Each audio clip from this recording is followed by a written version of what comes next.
అప్పుల బాధలు వెంటాడుతున్నాయా? అయితే 6 జేవిఆర్ వారి జాతిరత్నాలు ధరించండి. నమస్తే, నేను మీ జర్నలిస్ట్ వారి.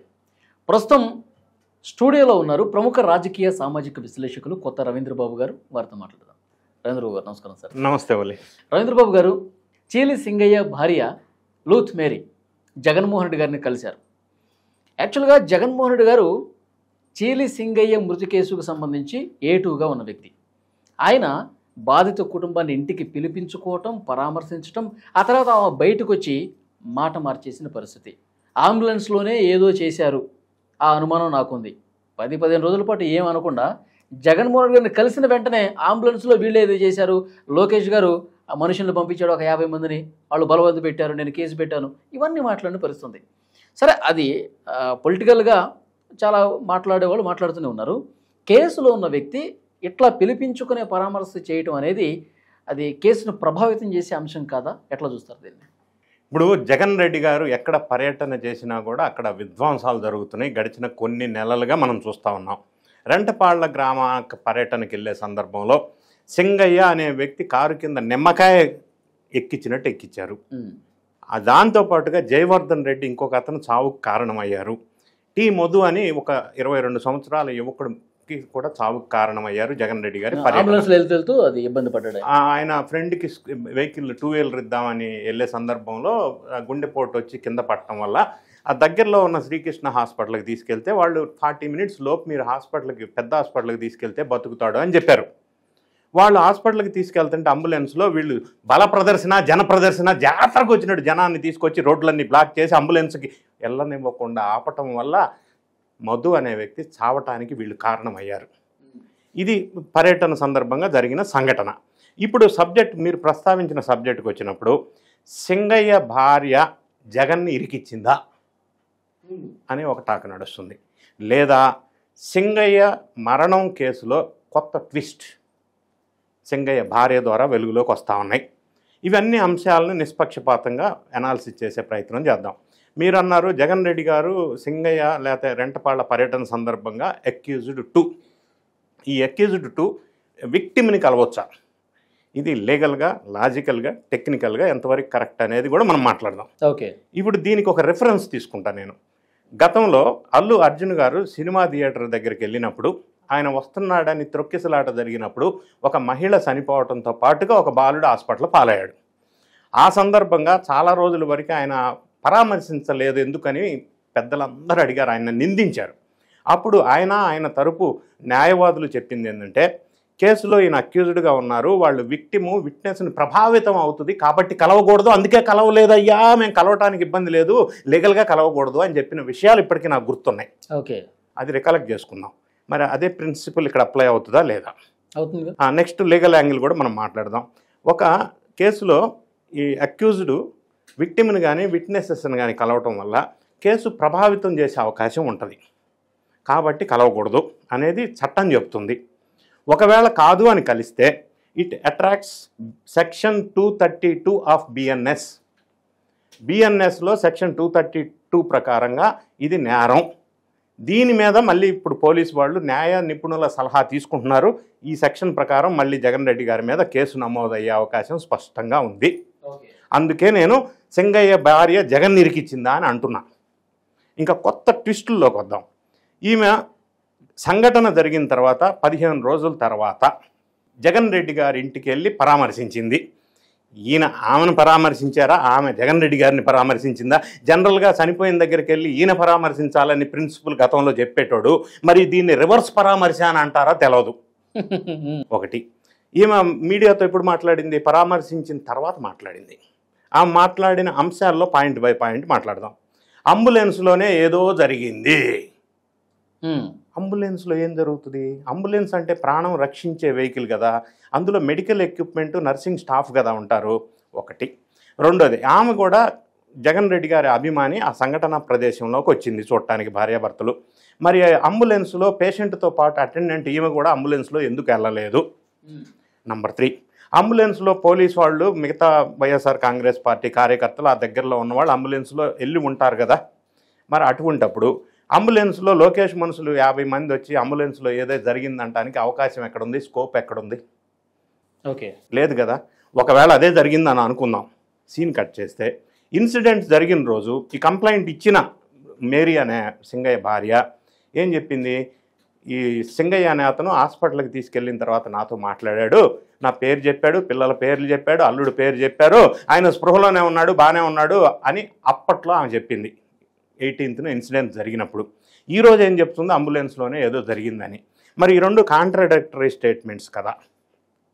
నెక్స్ట్ పాయింట్, లోకేష్కి సంబంధించిన మనుషులు పోలీసు వాళ్ళు వచ్చి నాకు ఈ వీడియో చూపించారు. చూపిస్తే నేను కూడా మీ క్యాస్టే ఎస్సీలమే అన్నారు. నాకు భయం వేసింది. ఎందుకు భయం వేసింది? పోలీసు వాళ్ళు విధి నిర్వహణలో భాగంగా కేసు జరిగింది కాబట్టి, ఆయన చనిపోయాడు కాబట్టి మీ ఇంటికి వచ్చి వీడియో చూపించి మిమ్మల్ని మాట్లాడటానికి వచ్చారు, అఫీషియల్ డ్యూటీ. దానికి భయం ఎందుకు పడింది? భయపడ్డానని చెప్పింది. ఎందుకు వాళ్ళు ఏమన్నా నిన్నేమన్నా అడిగారా? ఏమడిగితే ఏం భయపడ్డావో చెప్పాల్సింది. లోకేష్ గారు అంటే ఆయన ఒక మంత్రివర్యులు, ప్రభుత్వం తరఫున పోలీసు వాళ్ళు వచ్చారు. తప్పేంటి అందులో? భయపడాల్సిన అవసరం ఏంటి? ఎందుకు భయపడింది? ఏం భయపెట్టారు? అది కూడా చెప్పేది ఉండే కదా. లోకేష్ గారికి మంత్రివర్యులకి ఇంటికి వెళ్ళి 50 మందిని తీసుకెళ్ళి భయపెట్టడం ఆయన పని. ఆమెకు సహాయం చేసే నైతిక బాధ్యత ప్రభుత్వం మీద ఉంది కాబట్టి పోలీస్ డిపార్ట్మెంట్ వాళ్ళు వెళ్ళారు. భయం వేసింది నాకు. ఎందుకు భయం వేసింది? ఇంకొక అంశం మాట్లాడుతున్నారు వైఎస్ఆర్ కాంగ్రెస్ పార్టీకి సంబంధించిన పెద్ద మనుషులు. పంచనామాలో ఏముందో తెలుసా? 3 సార్లు అడుగుతున్నారు ఒక్కొక్కరు. పంచనామా అంటే ఏంటి? పోస్ట్ మార్టం రిపోర్ట్ అంటే ఏంటి? ఫోరెన్సిక్ రిపోర్ట్ అంటే ఏంటి? పంచనామా అంటే యాక్సిడెంట్ జరిగిన వెంటనే అక్కడున్న పోలీసు వర్గాలు పార్ట్ ఆఫ్ ప్రోటోకాల్ ప్రకారంగా ఫిజికల్ విజిబుల్ ఏమున్నాయి అక్కడ అనేది రాసుకుంటారు. సపోజ్ బ్లాక్ కలర్ షర్ట్ వేసుకున్నారు, ఇక్కడ పుట్టుమచ్చ ఉంది, ఇక్కడ గాయమైంది, ఫిజికల్ విజిబుల్ అంశాలని వాళ్ళు నోట్ చేసుకుంటారు. అది వాళ్ళ ప్రోటోకాల్ ప్రకారం పంచనామా అంటే అది. వీళ్ళు ఏమంటారు, పంచనామాల గాయాలు బ్లడ్ వచ్చిందని రాయలేదు, బ్లడ్ రాలేదు. ఎందుకు బ్లడ్ రాలేదంటే ఇంటర్నల్ బ్లీడింగ్ జరిగింది. పోస్ట్ మార్టం రిపోర్ట్ ఏం చెప్తుంది, ఆ కారు వీలు ఇక్కడ ఎక్కడం వల్ల ఈ రిప్స్లో బోన్స్ క్రష్ అయిపోయి లంగ్స్లో క్రష్ అయిపోయి ఇంటర్నల్ బ్లీడింగ్ జరగటం వల్ల చనిపోయిందని పోస్ట్ మార్టం రిపోర్ట్ చెప్తా ఉంది. ఓకే, మరి పోస్ట్ మార్టం రిపోర్ట్ బేస్ కదా. మరి బ్లడ్ రాలేదు, పంచనామాలో రాయలేదు. పంచనామాలో ఎందుకు రాస్తారు? పంచనామాలో ఫిజికల్ కండిషన్స్ రాస్తారు, ఇంటర్నల్ కండిషన్స్ పంచనామాలో ఎందుకు రాస్తారు? ఏం మాట్లాడుతున్నారు వీళ్ళు? పోస్ట్ మార్టం రిపోర్ట్ అనేది బేస్ కదా, అది కదా చూడాలి మనం. ఇంకొక విషయం, జగన్ రెడ్డి గారు ఈమెను ఇంటికి పిలిపించుకొని మాట్లాడారు. ఇదే సంఘటనలో జయవర్ధన్ రెడ్డి కూడా చనిపోయాడు.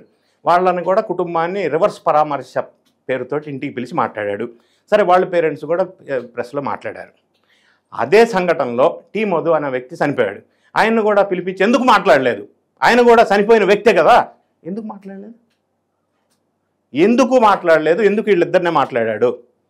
ఇంకొక అంశం మాట్లాడుతున్నారు, తల పగిలిపోవాల టైర్ ఎక్కితే అని ఒక మాట మాట్లాడుతున్నారు. టైర్ ఎక్కలేదు, తల మీద ఎక్కలేదు, స్పీడ్గా వెళ్ళి గుద్దితే తలకి తగిలితే అప్పుడు తలలో నుంచి బ్లడ్ వస్తుంది, తల పగులుతుంది. ఈ సంఘటన అది కాదు. వీళ్ళు ఇక్కడ ఎక్కింది స్లో మూమెంట్లో ఎక్కింది కాబట్టి తల పగలలేదు, బ్లడ్ రాలేదు. దానికి దీనికి ఎందుకు ఏం సంబంధం?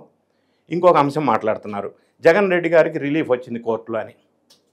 అంటే అదేదో ఫ్రీ అయిపోయినట్టు కాదు. కోర్టు వారు 2 వారాలు వాయిదా వేశారు. ఎందుకు వాయిదా వేశారంటే, ప్రాసిక్యూషన్ వారు ఏజీ వాళ్ళు ఏం సబ్మిట్ చేయాలంటే ఈ సర్క్యులేట్ అవుతున్న వీడియోని కాదు కోర్టుకు సబ్మిట్ చేయాల్సింది, ఒరిజినల్ వీడియో ఎక్కడ ఉంది, ఎవరు తీశారో అది సబ్మిట్ చేయాలి, అది ట్రేస్ చేయాలి. ఒకటి. రెండో అంశం వెలుగులోకి వచ్చింది ఏంటంటే, దీంతో పాటుగా ఇంకొక 6 వీడియోస్ తీశారు. ఆ వీడియోస్ని కూడా తీసుకొని ఒరిజినల్స్ అన్ని కోర్టుకు సబ్మిట్ చేయాలి. దానికి కొంత టైం పడుతుంది కాబట్టి అడ్వకేట్ జనరల్ వాళ్ళు 2 వారాలు టైం అడిగారు. కాబట్టి Jagan Reddy and company and టీంకి 2 వారాలు వీళ్ళు వాయిదా వేశారు. దానికి ఏదో వీళ్ళు కోర్టు ఇచ్చేసింది, ఫ్రీ అయిపోయాం అని మాట్లాడుతున్నారు. ఇంకొక అంశం మాట్లాడుతున్నారు, ఆటోలో తీసుకెళ్తామంటే వద్దన్నారు. ఆటోలో ఎవరు తీసుకెళ్తామన్నారు? నెంబర్ 1. నెంబర్ 2, ఆటోలో ఒక పేషెంట్ యాక్సిడెంట్ అయిన పేషెంట్ని ఆటోలోనూ 2 వీలర్లోనూ ఇంకొక సైకిల్ మీద తీసుకెళ్ళకూడదు.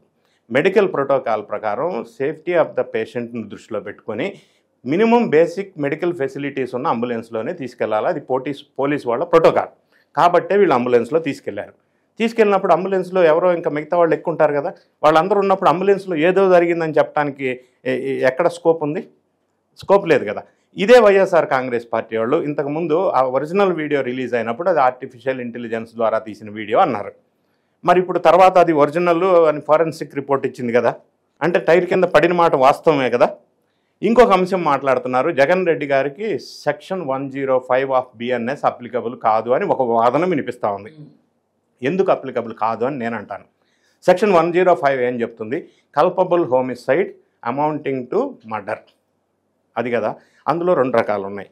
ఒకటి ఇంటెన్షన్ లేదు కానీ నాకు తెలియక యాక్సిడెంట్ జరిగింది, ఒక పాయింట్ ఉంది. రెండో పాయింట్ ఉంది, ఇంటెన్షన్ లేదు అక్కడ కూడా. ఇప్పుడు కూడా జగన్ రెడ్డి గారికి కానీ డ్రైవర్కి కానీ ఈయన మీద కారు ఎక్కించాలని ఇంటెన్షన్ లేదు, ఉందని నేను అనట్లా, ఇంటెన్షన్ లేదు. కానీ నాలెడ్జ్ ఆఫ్ కాన్సిక్వెన్సెస్ ఉన్నాయి, నాలెడ్జ్ ఉంది కాబట్టి ఇట్ అట్రాక్ట్స్ సెక్షన్ 105. అది గుర్తుపెట్టుకోవాలి మనం. అన్నిటికంటే ముఖ్యంగా మానవీయ కోణంలో జనరల్గా ఒక కారులో వెళ్తున్నప్పుడు ఒక యాక్సిడెంట్ జరిగినప్పుడు 3 దానికి అంటే కార్యక్రమాలు జరుగుతాయి. ఒకటి, ఆ డ్రైవర్ భయపడి కారు అక్కడ వదిలేసి పోలీస్ స్టేషన్లో సరెండర్ అవ్వాలి. రెండోది, అన్నిటికంటే ముఖ్యంగా పేషెంట్ని తీసుకెళ్ళి రక్షించే ప్రయత్నంలో అంబులెన్స్లో హాస్పిటల్కి తీసుకెళ్ళాలి. మూడోది, ఒకవేళ వెహికల్ తీసుకొని వెళ్ళిపోయి పేషెంట్ని హాస్పిటల్కి తీసుకెళ్ళకపోయినా నియరెస్ట్ పోలీస్ స్టేషన్లో రిపోర్ట్ చేసి అటెండ్ అయ్యి సరెండర్ అవ్వాలి. మరి ఈ 3 సంఘటనలో యాక్సిడెంట్ జరిగింది, కారు కింద ఇతను పడ్డాడు, చనిపోయాడు, వీళ్ళకి నాలెడ్జ్ ఉంది, నియరెస్ట్ పోలీస్ స్టేషన్లో ఎందుకు రిపోర్ట్ చేయలేదు పోలీసులకి? దీనికి చేయకపోగా కేసుని డైవర్ట్ చేయడం కోసం కాన్వాయిలో లేని సఫారీ వెహికల్ 001 వెహికల్ గుద్దిందని వేరే రకం కేసు డైవర్ట్ చేసే ప్రయత్నం ఎందుకు చేశారు? ఓకే, ఇవన్నీ అంశాలని కేసుని పక్కదావి పట్టించే ప్రయత్నాలు చేశారు. ఏదేమైనప్పటికీ ఇప్పుడు సింగయ్య భార్య కలవటం వల్ల జగన్ రెడ్డి గారికి ఇంకా లీగల్గా కాంప్లికేట్ చేసుకున్నారు. ఇప్పుడు కోర్టులో మళ్ళీ ఈ వాదనలు వినిపిస్తే 2 వారాల తర్వాత మళ్ళీ విచారణ జరుగుతుంది కదా సార్. వాదనలు జరిగినప్పుడు ఇట్లా కలిశారు, పరామర్శించారు, ప్రభావితం చేశారంటే ఏమన్నా నెగిటివ్ అయ్యే అవకాశం ఉంది కదా? 2 వారాల తర్వాత కోర్టు విచారణ చేసే సందర్భంలో ఏం జరగబోతుందంటే, ప్రభుత్వ తరపున లాయరు ఒరిజినల్ వీడియోస్ ప్రొడ్యూస్ చేస్తారు. అంటే it is a witness, clear witness, car కింద ఇతను పడి చంపేశారు, నాలెడ్జ్ ఉంది అన్న ఒకటి. రెండోది, ఇది 105 సెక్షన్ అట్రాక్ట్ అవుతుంది ఎందుకంటే వీళ్ళకి నాలెడ్జ్లో ఉంది కాబట్టి, ఇంటెన్షన్ లేకపోవచ్చు అనే అంశం. మూడో అంశం, అక్యూజ్డ్ విట్నెస్ని విక్టిమ్ని కలవటం అనేది నేరం, కలిశారు. ఇది కూడా ప్రస్తావన వస్తుంది. పోలీసు వాళ్ళు ఇప్పటికే న్యాయ నిపుణుల సలహా తీసుకుంటున్నారు. అది కూడా రేపు నెక్స్ట్ విచారణలో వీళ్ళు సబ్మిట్ చేసే అవకాశం స్పష్టంగా ఉంది. సార్, ఫైనల్గా అరెస్ట్ వరకు వెళ్తుందంటారా? ఇది ఈ కేసు అంత కాంప్లికేట్ అవుతుందా జగన్? అంటే ఇందులో ఇటువంటి సందర్భాల్లో ఇంతకు ముందు జరిగిన 3 కేసు లాస్ ఉన్నాయి. ఆ కేసు లాస్ ప్రకారం ఏంటంటే, ఒకవేళ జరిగినప్పుడు యాక్సిడెంట్ లోపల వాళ్ళకి ఇంటెన్షన్ లేకపోయినా నాలెడ్జ్ ఉంటే మాత్రం వాళ్ళను కూడా అరెస్ట్ చేసే అవకాశం ఉంది. Okay, Sanjeev Nanda BMW case 1999లో ఒకటి ఉంది, Salman Khan hit and run కేసులో ఒకటి ఉంది, ఇంకొకటి పంజాబ్లో ఒక 2005లో ఒక కేసు జరిగింది. అందులో కూడా వీళ్ళు సెక్షన్ 302 పెట్టి అందులో ప్రయాణిస్తున్న వాళ్ళకి కూడా శిక్ష విధించిన కేసులు సుప్రీంకోర్టులో ఉన్నాయి. కానీ ఆ కేసులో ఉన్న వాళ్ళు ఎవరో కూడా మాజీ ముఖ్యమంత్రులు కాకపోవచ్చు కదా సార్? ముఖ్యమంత్రి కాబట్టి ఇంకా ఎక్కువ బాధ్యతాయుతంగా ఉండవలసిన అవసరం ఉంది అని నేను అంటాను. ఓకే, ఒకటి. రెండోది, ముఖ్యమంత్రికి ఒక చట్టం, నార్మల్గా పని చేసుకునేవాడికి ఇంకొక చట్టం ఉంటుందా అని నేను అంటున్నా. మూడోది, ఈ టైర్ కింద పడి చనిపోయిన సింగయ్య దళితుడు, అదే టైర్ కింద సింగయ్య ప్లేస్లో ఒక రాజకీయ నాయకుడు, ఒక పలుకుబడి ఉన్న వ్యక్తి, ఒక అగ్రకులానికి సంబంధించిన వ్యక్తి అయి ఉంటే ఇలానే చేసి ఉండేవాళ్ళ? నా స్ట్రైట్ క్వశ్చన్. అవును, వాస్తవం. ఏమైంది? మానవత్వం మంట కలిసిందా? ఎందుకు అంబులెన్స్లో షిఫ్ట్ చేయలేదు? కనీసం వాళ్ళ కారులో 100 కార్లు ఉన్నాయి కదా కాన్వాయ్లో, అందులో నుంచి హుటాహుటీని హాస్పిటల్కి ఎందుకు షిఫ్ట్ చేయలేదు? చేసి ఉండింటే బతికి ఉండేవాడు కదా. మరి ఆ పనులు చేయవలసిన అవసరం ఉందా లేదా అని నేను అడుగుతా ఉన్నా. ముఖ్యమంత్రి గారు, మాజీ ముఖ్యమంత్రి గారు కదా, ఆ పని చేసి ఉండాల్సింది కదా మరి. ఎస్, చూద్దాం సార్. ఇవన్నీ చాలా మంచి పాయింట్లు రేజ్ చేశారు ఈ వీడియోలో. సో వైఎస్ఆర్ కాంగ్రెస్ పార్టీ నాయకులు తప్పకుండా ఈ వీడియో చూడాలి, దీనికి సమాధానాలు చెప్పాల్సినటువంటి అవసరం ఉంది. చూద్దాం ఏం జరుగుతుందో. Thank you very much. Thank you.